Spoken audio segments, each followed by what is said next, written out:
Assalamualaikum warahmatullahi wabarakatuh. Kami dari kelompok 1 yang beranggotakan saya Andi Nurhajijah dan rekan saya Imam Ahmad Husaini akan menjelaskan tentang pesantren sebagai sistem sosial, kewirausahaan, dan pendidikan kewirausahaan. Pesantren sebagai sistem sosial. Apa sih pesantren itu? Dan apa sih sistem sosial itu? Pesantren merupakan institusi pendidikan tertua di Indonesia yang tumbuh dan berkembang atas usaha-usaha mandiri masyarakat karena didorong adanya kebutuhan di antara mereka. Maksudnya, para orang tua ingin anaknya mendapatkan ilmu agama yang lebih dalam dan lebih luas sehingga anak mereka dititipkan dan melalui pesantren agar mereka belajar kepada para kiai, para guru-guru yang ilmu agamanya lebih banyak.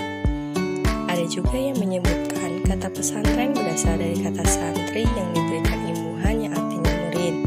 Ada juga yang menyebutkan bahwa pesantren berasal dari kata cantrik, yaitu orang yang selalu mengikuti guru. Pondok pesantren merupakan sistem pendidikan yang terintegrasi, tempat santri tinggal dan belajar dengan para guru dan kiai. Sistem sosial adalah hubungan manusia di dalam kelompok atau organisasi sosial di mana individu-individu tersebut saling bergantung. Interaksi-interaksi di antara mereka berdasarkan norma-norma sosial yang mereka anut. Ada 3 pilar utama yang menjadikan ciri pesantren. Yang pertama, santri, yang kedua pendidikan, yang ketiga kiai. Yang pertama, santri. Santri adalah orang yang belajar ilmu agama di pesantren. Santri memiliki peran sebagai yang menerima ilmu agama dari para kiai dan para guru-guru di pesantren. Mereka nantinya akan menyebarkan nilai-nilai agama yang sudah didapatkan di pesantren kepada masyarakat. Santri juga berkontribusi pada pemeliharaan keseimbangan sosial dan norma-norma yang dipegang oleh pesantren. Yang kedua, pendidikan. Pesantren sebagai institusi pendidikan sudah pasti ada pendidikan di sana. Bagaimana guru memberikan pendidikan pengajaran kepada santrinya, santri menerima pengajaran dari guru dan kiai. Di sana para santri belajar tentang Al-Quran, hadis, fikih, tafsir, dan lain-lain untuk menjaga tradisi Islam dan memastikan pengetahuan Islam dipelajari dan diteruskan dari generasi ke generasi.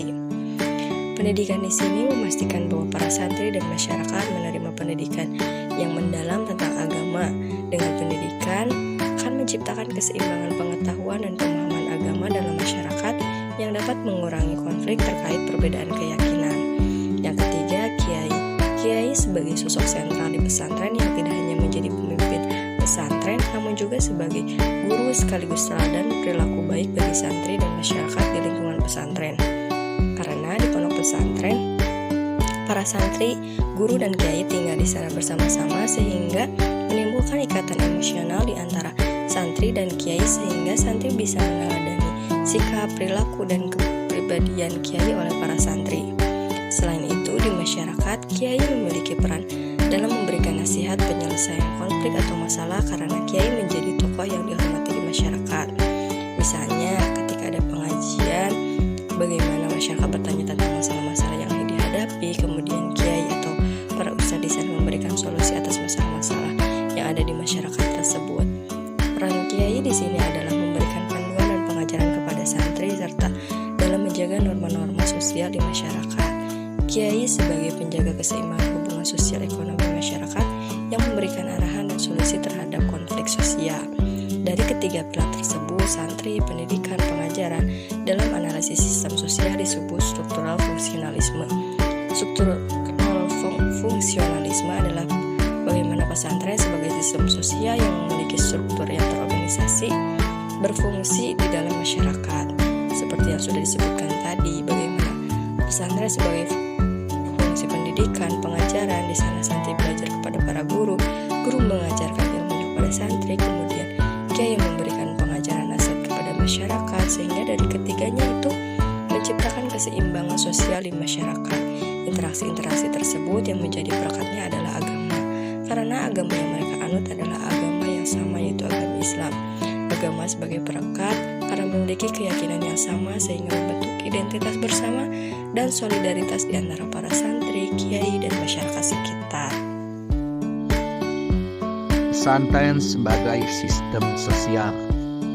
Sebagai sistem sosial, pesantren mempunyai tujuan yang jelas, yaitu menghasilkan lulusan yang mempunyai ilmu agama, keterampilan, kecerdasan sosial, dan siap berkarya berguna di tengah masyarakat. Kemandirian sebagai faktor psikologis bagi para santri yang menggambarkan bentuk sikap di mana seorang santri mampu memahami diri sendiri dan apa yang dia lakukan, mulai dari menyiapkan untuk dia makan, menyiapkan untuk dia sekolah, menyiapkan untuk dia mengaji, dan menyiapkan untuk dia beristirahat. Adapun langkah-langkah berwirausaha melalui pembentukan bisnis yang sangat terstruktur menurut Gendal Salim. Yang pertama adalah fundamental. Teknik dasar sangat berpengaruh atau bernilai positif pada sebuah usaha, di mana sebuah usaha tidak hanya menghitungkan keuntungan, tetapi di situ ada kemaslahatan dan kemanfaatan. Adapun langkah-langkah berwirausaha melalui pembentukan bisnis yang sangat terstruktur menurut Gendal Salim. Yang pertama adalah fundamental. Keberhasilan sangatlah ditentukan dengan teknik-teknik dasar, di mana teknik dasar menjadi kunci dalam mencapai sebuah keberhasilan produktif. Suatu hal yang sangat penting untuk wirausaha, di mana produktivitas ini bisa menjadi nilai lebih dalam suatu bisnis atau usaha. Yang ketiga ada simplicity atau kesederhanaan.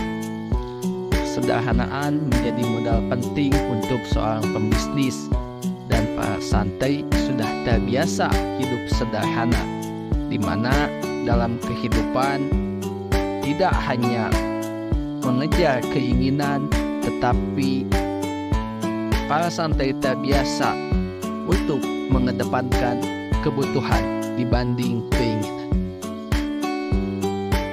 Yang selanjutnya ada multiply atau pengembangan usaha. Di pesantren tentu sudah banyak alumni atau simpatisan pesantren, di mana jika ada salah satu pesantren mempunyai suatu usaha, maka akan mudah untuk mengembangkan usaha tersebut karena terdapat banyak alumni dan simpatisan pada pesantren. Yang selanjutnya ada freedom atau bebas di hasil. Jika kita mempunyai hasil atau uang dari keringat kita sendiri, tentunya kita tidak akan tergantung kepada orang lain. Yang selanjutnya ada pendekatan dalam pendidikan wirausaha. Yang pertama adalah kurikulum, yang kedua pengajar yang baik, yang ketiga metode belajar mengajar, dan yang selanjutnya ada total quality management atau bisa disebut TQM. Kurikulum menjadi suatu hal yang penting dalam sebuah pendidikan. Dengan kurikulum, metode pendidikan akan terlihat akan bagaimana dan jadi apa hasil dari pendidikan tersebut. Yang kedua ada pengajar yang baik. Di pesantren